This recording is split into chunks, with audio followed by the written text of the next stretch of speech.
is it transphobic to say only women have a cervix? Well, it is something that shouldn't be said. Now, you're a trans woman. You're a biological man who is living as a trans woman, but you accept that you're not a woman in the sense that biologically you are a woman. You are a trans woman and would be treated with respect and you know, exactly the same way we would treat anybody. But you accept that there is a difference, don't you? Yeah, of course there is. I mean, you know, you've got to be the prerequisite to being what you describe as a trans woman is that you have to be a man. Definitely a cringeworthy misconception. It's not a misconception. It's a reality. Trans women are biologically male, trans men are biologically female. That there's nothing offensive or crazy about saying that. I mean, it's only on the internet this has to even get stated. Like, this is not a topic of discussion in real life, honey, but it is during this like online stupid debate. It's not, nothing is offensive about that. If I wasn't biologically male, I wouldn't be a trans woman. I would just be a regular woman. Hence the trans part. Moving from one thing to the other. Trans. Learn your prefixes. Trans women are not biological men. Yeah, they are. Trans issues has become such a strange hot topic issue that I don't think I can stay silent on this. Trans women who are told, or people who say they're trans women rather, who have no desire to have any kind of surgeries, no medical issue, no taking of medicine at all, no changing their appearance. They will grow beards and they will say, well, this is a woman's beard because I am a woman. I am a biological woman. And that's simply not true. Like, a trans woman, by definition, cannot be a biological female. Otherwise, we wouldn't be transitioning, would we? Nicole Gibson, why is it offensive to the trans community to call people who menstruate women? Why is the phrase people who menstruate preferred? I can only answer for myself, and I'm not offended by that in the slightest.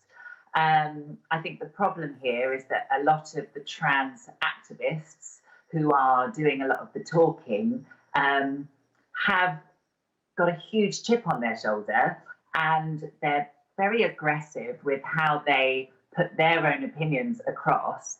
And it appears to the whole of the general public that they're talking for all of us. I, for one, don't find the term women offensive. I don't want to live in a world where we can't say men, women. I say normal. You know, being trans isn't normal. It's hardly our fault. Gender dysphoria is a condition that has a treatment. It doesn't have a cure. It doesn't make us biological women or men. It helps us get through life with this condition. I do feel a little bit like I'm cured because I don't really refer to myself as trans. I refer to myself as a woman. Meanwhile, let me speak to somebody who perhaps has a slightly different view on this. Debbie Hayton is a transgender activist and teacher and joins me now. Debbie, very good morning to you. Good morning, James. Look, there are some who said that I, made an absolute hash of yesterday's discussion. What did I get wrong? Well, I think what you said before about it being a complex issue, in some ways it is, but in some ways it's a very simple issue, that there are two sexes, there are male and there are female. And what you got wrong was forgetting that and concentrating on something else, which I think is called gender identity, which is unclear and is ethereal, and I think has caused huge damage to trans rights over the past 10 years.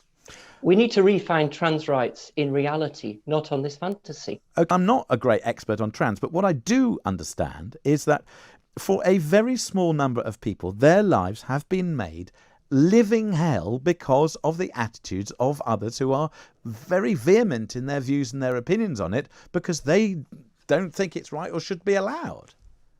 Well, I think we need to go back to the root cause of this. Go back 10 years and trans people existed. We were fine. We were getting on just fine. And then along comes this ideology that says that we can be whichever sex we like, that trans women are women is its rallying call. Along comes this ideology. And we're trying to base rights on fantasy. And as soon as we start doing that, people get uncomfortable, people lose confidence in the system, and people start defending their own position. And I do not blame women for defending their own position. If any man can say, I am a woman, you've got to let me in, then women's boundaries become meaningless. That's plain for everybody to see. So Daniel Radcliffe, and some would say, well, he's a bloke, so what does he know? But he said, transgender women are women. Any statement to the contrary erases the identity and dignity of transgender people and goes against all advice given by professional healthcare associations who have far more expertise on this subject than either Joe or I. So that was his comment. And I get it, I understand it. Emma Watson, so she says, trans people are who they say they are and deserve to live their lives without being constantly questioned or told that they aren't who they say they are. Well, it's what those actors were saying. It seems to me they're trying to protect their own backs. They didn't want happening to them what's happened to J.K. Rowling, i.e. being cancelled, being disinvited, having awards taken back from them. This is what's been happening, and I can quite understand why youngish actors are trying to protect themselves. But what they're saying is nonsense. Women are female, trans women are male. Male is not female. We are different. And to deny that is to deny reality. And this is what we've been trying to do, and this is why we've got a problem. Is it transphobic to say only women have a cervix? Well, it is something that shouldn't be said, shouldn't be said. And to deny that is to deny reality. And this is what we've been trying to do, and this is why we've got a problem.